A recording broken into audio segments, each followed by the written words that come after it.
तो दर्शक बंधु आपण मैंने देखुले वर्षा दिनिया काकुड़ी चाष करा जाई तो संपूर्ण फील्ड तो आपण मानकू देखैली।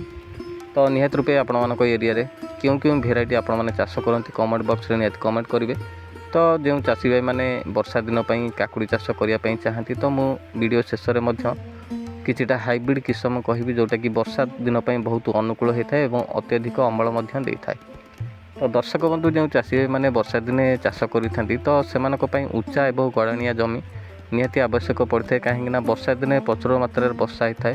तो काकुड़ी चाष गोटे स्वल्प मियादी चाष तो प्राय पाखापाखि 40 ରୁ 45 दिन भितर अमल दे थाए एवं पाखापाखि मासे धरी तोली था। तो निहात रूपे काकुड़ी चाष कले रक्षणाबेक्षण मुख्य भूमिका रही थाए।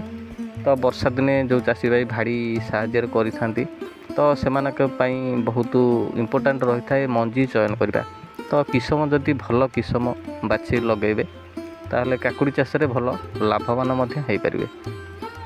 तो दर्शक बंधु आसतु आम जाना तो वर्षा दिन पर क्यों क्यों भेराइटी मार्केट रे मिल पार जो हाइब्रिड भेराइटी गुड़िक रही। तो आसतु जाना। तो प्रथम रही NS 404 नामधारी सीड्स रो NS 404। तो वर्षा एवं ग्रीष्म ए दुईटी सीजन रे चाष करें। तो द्वितीयटी रही प्रति 555 जोटा कि रही सीजेंटा कंपनी रो प्रति 555। तो वर्षा एवं ग्रीष्म ऋतु में चाष करा जाय थाए। तो ए किस्मटी डाउनिंग मिल्ड्यू एवं पाउडर मिल्ड्यू को सहनशील किस्म रही। तो तृतीयटी रही सेमिनिस कंपनी रो स्पार्क ग्रीन। तो ए किस्म वर्षा ऋतु अनुकूल। तो किस्मटी उच्च उत्पादन तो अधिक मात्रा अमल दे थाए। तो चतुर्थ रही ईस्ट वेस्ट कंपनी रो थाई ग्रीन 40। तो वर्षा ऋतु अल्प आलोक भल अमल दे थाए। तो पंचम रही इंडम सुप्रीम। तो ए भेराइटी रही।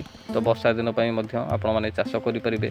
तो निहात रूपे आपण मानक अंचल रे जो सीड्स दुकान रही सहित जोगाजोग करेंगे नचेत मु डिस्क्रिप्शन तले देदेवी।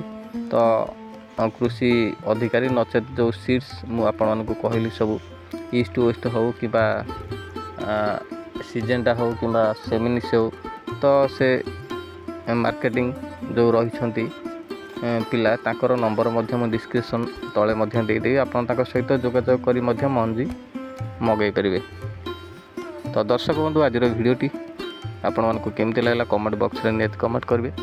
जदि भी आम वीडियो आपण मानक भल लगुता है वीडियो गोटे लाइक करने सहित आम चैनल को सपोर्ट करेंगे और अधिक मात्रा सब्सक्राइब करेंगे। आम आगक एमती नुआ नुआ हेल्पफुल वीडियो आपण मैंने आम चैनल माध्यम देखिपारे।